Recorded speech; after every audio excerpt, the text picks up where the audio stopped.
Essa segunda aula de Eletrônica Digital 2 vai nos ajudar a entender os requisitos e as características que tem em cima do sinal de relógio, que sincroniza o flip-flop. Bom, nós vimos já dois tipos de circuito sequencial. Então tem um latch, o primeiro, o valor dele pode mudar em qualquer momento. A gente fala de circuito assíncrono. E o flip-flop, então que interessa mais a gente nessa aula, que é o circuito síncrono dessa vez. E a sincronização desse circuito ela é definida pelo sinal de relógio. Então o valor de saída pode mudar apenas nesses momentos específicos. Bom, a maioria dos circuitos sequenciais são circuitos síncronos. Apesar que existem algumas partes, às vezes, assíncronas dentro do circuito, mas a maior parte é síncrona. Por quê? Porque diminui o risco de erro no circuito e a complexidade de concepção do circuito sequencial. Então, todos esses elementos de memória, que são os flip-flop, eles são sincronizados por um sinal de relógio. Aqui, geralmente, a sincronização ocorre na borda de subida ou na borda de descida. Então, isso é indicado aqui pelo símbolo do flip-flop. Esse não tem bolinho aqui na entrada, o sinal de clock, você pode ver aqui no símbolo dele. Então, geralmente isso quer dizer que ele é sincronizado na borda de subida aqui, do sinal de relógio. Então, a mudança na saída aqui, no Q, só vai ocorrer quando o sinal de clock passa de nível baixo para nível alto. Aí existe o oposto, que é um flip-flop sincronizado, dessa vez na borda de descida. Então, a saída vai mudar apenas quando o clock passa de nível alto para nível baixo. Então, só naquele momento que pode ocorrer a mudança aqui na saída. Então, o sinal de relógio ele é constituído de uma série de impulsos aqui, que vão se repetir de forma contínua em função do tempo. Então, tem borda de subida, borda de descida. Aí, uma grandeza importante aqui nesse sinal de relógio é o período. Aqui, o tempo, esse T aqui, que é o tempo que necessita um impulso para se reproduzir. Então, pode ser medido, por exemplo, entre duas bordas de descida. Então, dessa borda de descida para essa, existe um tempo T chamado de período. Poderia ter sido medido aqui entre duas bordas de subida. Okay? Então, o intervalo de tempo medido entre dois pontos onde o sinal se reproduz. Bom, existe outra grandeza que é ligada a esse período, é chamada de frequência. Então, a frequência é simplesmente o inverso do período. Então, se tiver um período aqui de 1 milissegundo, corresponde a 10 elevado a menos 3 segundos, a frequência, o inverso, é 1 dividido por 10 a menos 3, que é igual a 10 elevado a 3. A unidade é o Hertz, então 1000 Hertz nesse caso, ou 1 kHz. Certo? Então, essa frequência ela vai dizer o quê? Ela vai dizer dentro de 1 segundo quanto que eu vou ter de impulsos. Então, aqui nesse exemplo, dentro de 1 segundo, para um sinal de 1 kHz, eu vou ter 1000 impulsos. Então, essa é a primeira grandeza. As primeiras grandezas que servem a definir um sinal de relógio. Então, agora vamos ver como definir o pulso.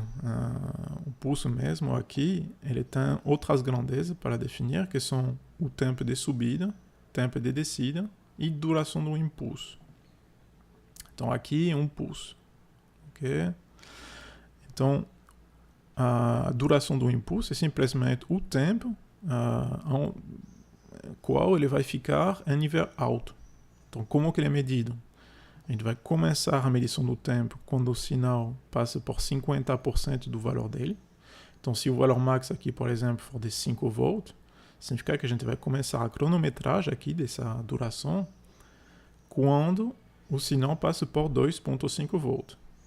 Aí cronometra até o impulso cair, aqui o sinal cair, até 2,5 volts, certo?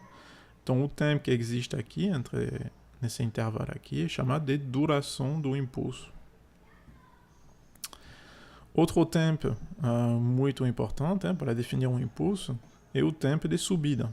Então, o tempo que vai levar o relógio para passar de um nível baixo até um nível alto.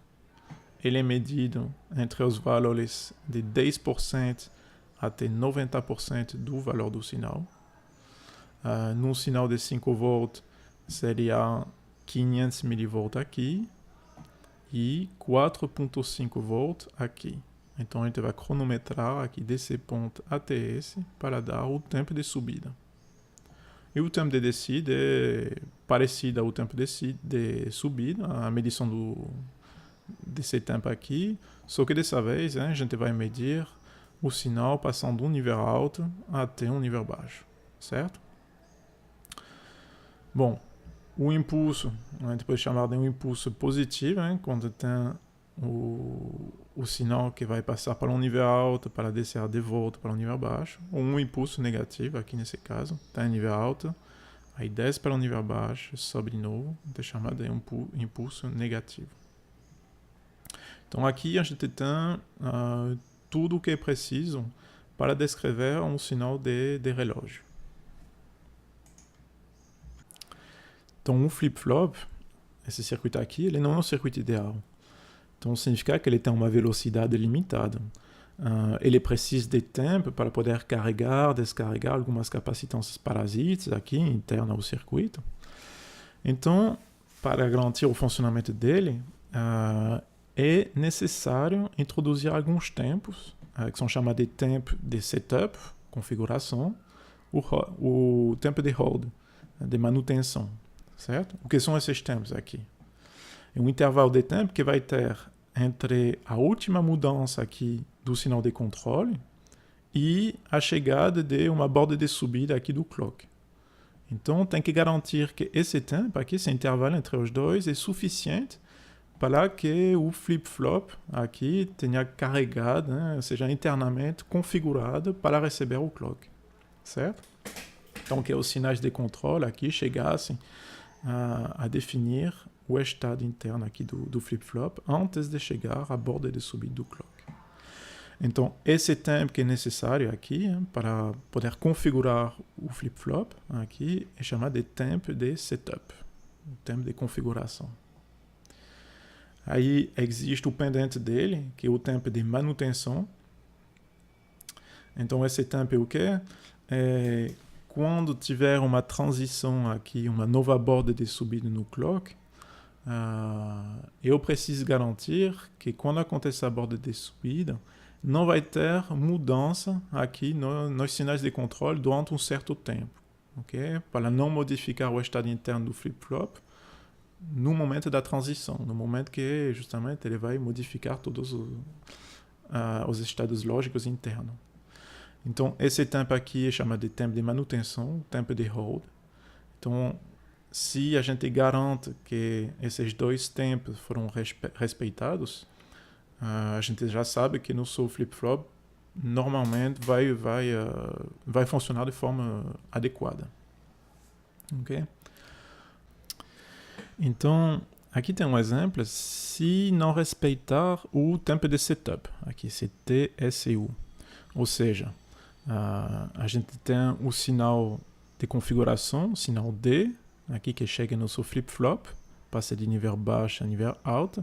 Então, normalmente, na próxima borda de subida do clock, a saída deveria passar para um nível alto.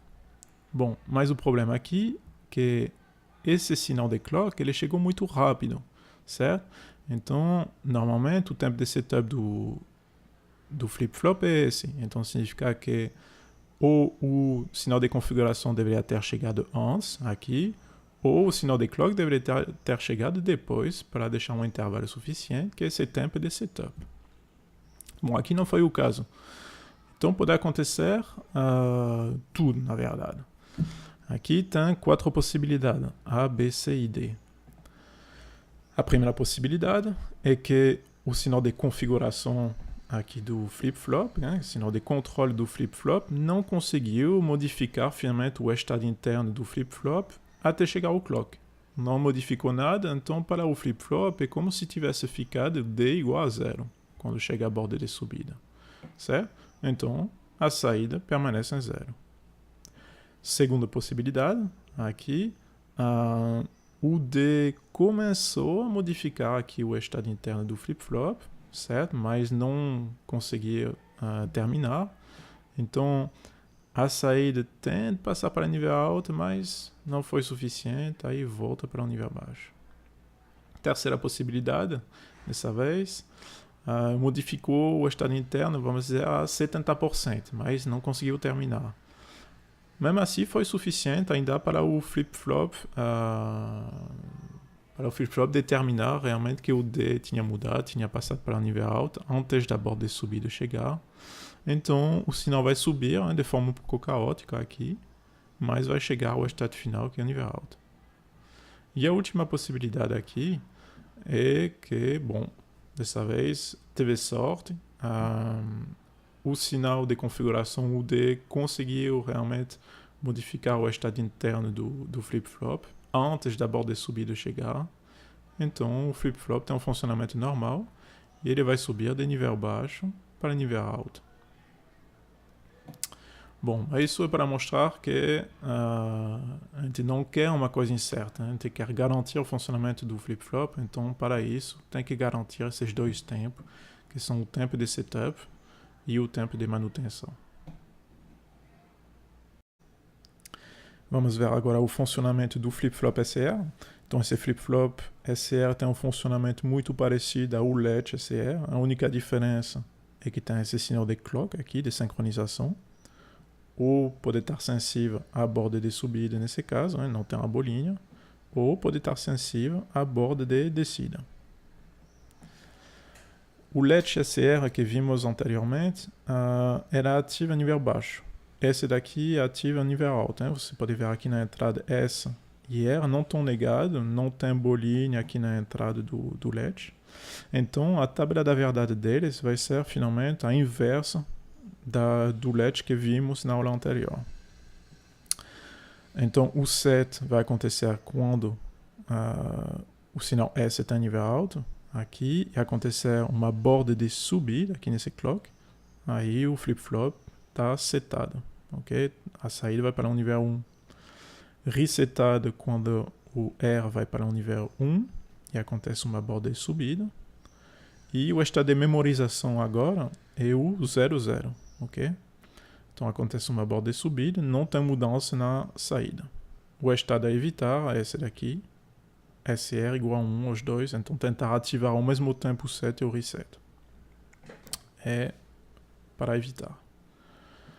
Bom, aqui a tabela da verdade é quase igual a essa, a única diferença é que o clock agora é sensível à borda de descida, aí essa seta que está mostrando isso, passa de um nível alto para um nível baixo. E tudo isso pode ser visto também no cronograma aqui. Então, o que interessa a gente, finalmente, vai ser alguns instantes bem precisos, que são as bordas de subida do clock, ok? Aí você vê que o clock tem quantas bordas de subida aqui? Tem 1, 2, 3, 4 e 5. Então, a gente vai analisar, finalmente, o estado das entradas S e R somente nesses momentos. Então, no momento A, S e R estão em 0. Então, o Q permanece igual ao valor que tinha anteriormente, o 0. Não tem mudança. No caso do C, momento C, segunda borda de subida, o flip-flop está setado agora. Então a saída vai para 1. Momento E, o flip-flop está resetado porque R vai para 1 e S está em 0. Então a saída Q passa para 0. Momento G, aqui, o R está em 0 e o S está em 1, então a gente vai setar o flip-flop. O Q sobe para 1. E o último momento, aqui a última borda de subida é o I, o S está em 1 e o R em 0.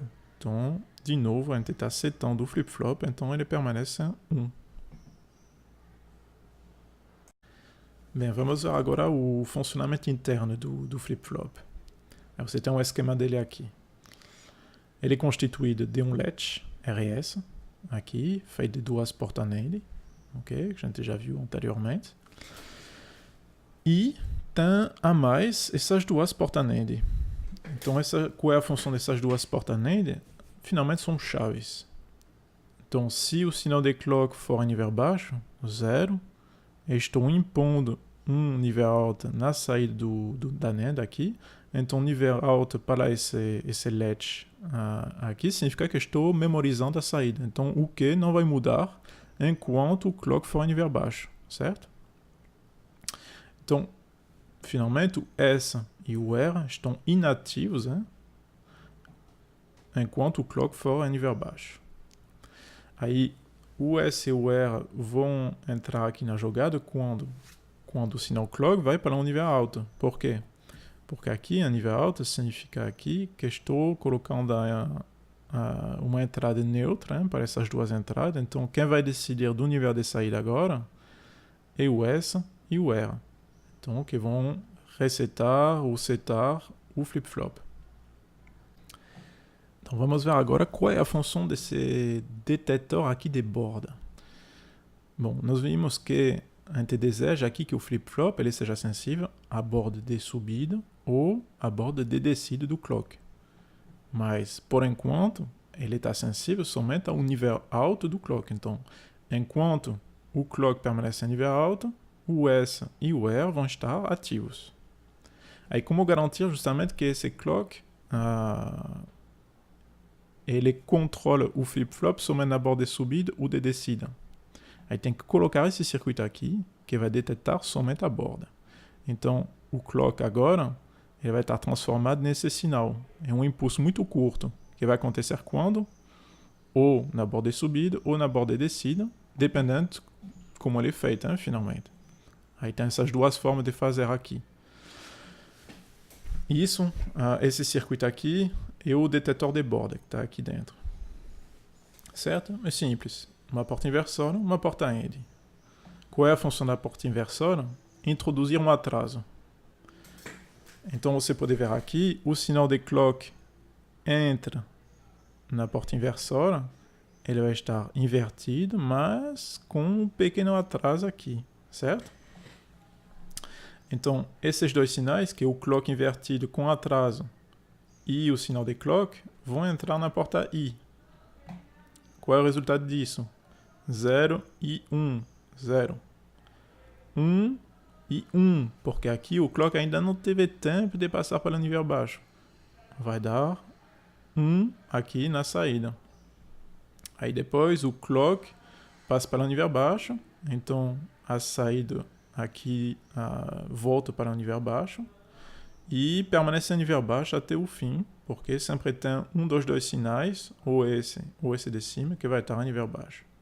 Então, esse sinal aqui, esse detetor de borda, ele tem a função aqui de ativar o sinal de clock somente num intervalo muito curto na borda de subida do clock. Esse circuito aqui é um detetor de borda de descida dessa vez. Ele funciona de forma bem parecida, só que dessa vez a gente inverte as entradas aqui antes de entrar na porta I. Mas o funcionamento, se você entender o funcionamento desse, você vai entender facilmente o funcionamento desse daqui. Então, de novo, a gente introduz um pequeno atraso aqui no clock, com essa porta inversora, que está aqui. Só que dessa vez, para ter um nível alto aqui na saída, ele vai precisar ter dois níveis baixos, aqui entrando nessas duas entradas. E isso acontece quando? Somente acontece aqui nesse pequeno intervalo de tempo, que o clock, então, ele vai subir para um nível alto para poder ativar aqui as duas chaves e deixar passar o sinal S e o sinal R para controlar o latch. Ok? Bom, esse é o funcionamento interno do flip-flop SR. Você deve ter agora uma boa noção da diferença entre o latch e o flip-flop, do funcionamento do latch e o flip-flop SR. Então, eu convido vocês a tentar responder a essas perguntas, né? E para poder garantir realmente que tudo foi bem compreendido. Aí tem essa primeira página aqui. E tem mais uma pequena pergunta aqui, a realizar um cronograma desse flip-flop SR, dessa vez sensível à borda de descida do clock.